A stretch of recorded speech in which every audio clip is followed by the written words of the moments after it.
ay rated SPG. Striktong patnubay at gabay ng magulang ang kailangan. Maaaring may masiselang tema, lengguwahe, karahasan, sexual, horror o droga na hindi angkop sa mga bata.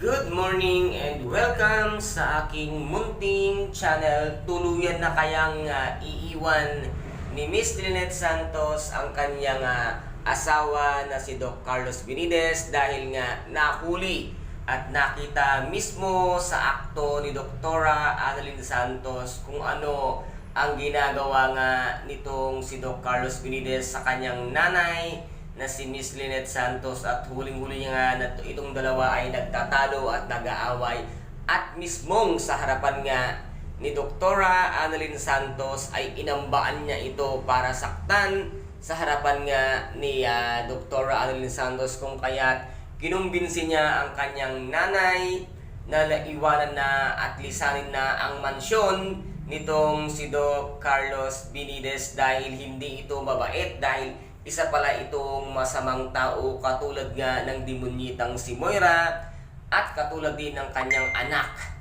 na si Zoe, kung kaya ano kaya ang magiging isang malaking desisyon na gagawin ni Miss Lynette Santos na lisanin at iwanan na nga ang kanyang pinakasalan at tinuturing ang asawa na si Doc Carlos Benitez, at dito naman ay tumawag nga ang asawang tunay ni Dr. Carlos Benitez na siya daw ay si Irene at magbabalik na nga ito ng Pilipinas. Ano kaya ang gagawin nitong si Doc Carlos Benitez sa pagbabalik ng kanyang tunay na asawa? Dito na kaya mabulgar at malaman ang katotohanan ng lahat-lahat sa pagkatao at tunay na ugali nga nitong si Dr. Carlos Benitez. Si Irene na kaya ang siyang magbubunyag sa lahat ng tinatago nga ni Doc Carlos Benitez.